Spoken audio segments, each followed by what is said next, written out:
เลือนอันเลี้ยงก็เลี้ยงเนื้ออกน้องก้อยนา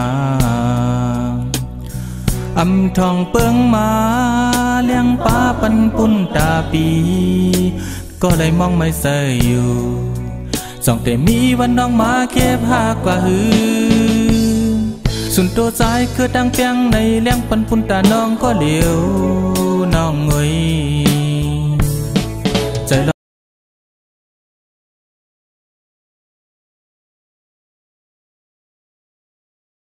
ยอมหักมาก็น้องอำหัน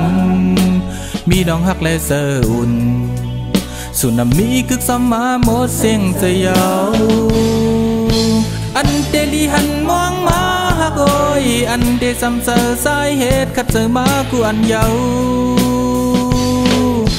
เป็นหือเป็นหาในตั้งหักที่สู้จำโตจำตาห่มสายมากะหือดอมหันมี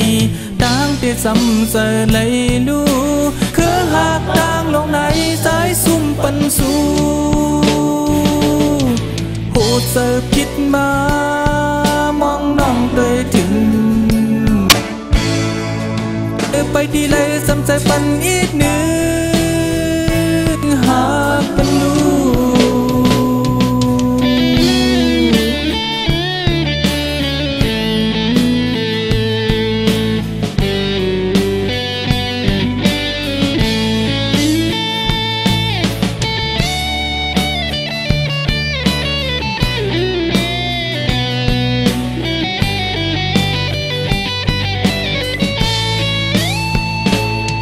ใจลองหักก็หักมีดีบีก็เดียวอยู่ภายดังยอมหักมาก็น้องอำหันมีดองหักและเสืออุ่นสุนามิกึกซ้ำมาหมดเสียงเสียว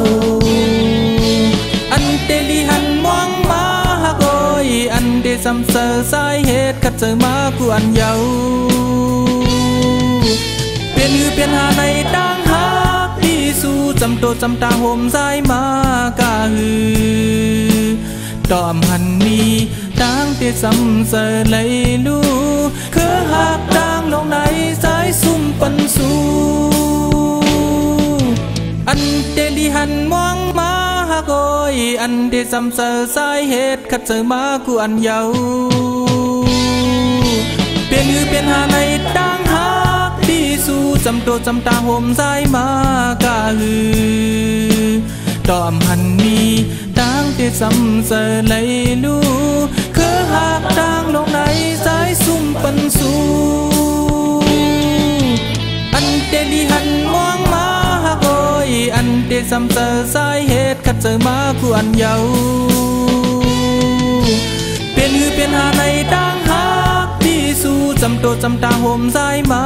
กะหือดอมหันมีดังเตซ้ำเสอเลยลูคือหักดังลงในสายซุ่มปันสู้อันเดลีหันมองมาหักโอยอันเดซ้ำเสอสายเหตุขัดเสือมากูอันเยาเปลี่ยนหือเปลี่ยนหาในดังหักที่สู้จำโตจำตาห่มสายมากะหือดอมหันมีดังเตซ้ำเสอเลยลูคือหักดังลงในสายซุ่มปันสู้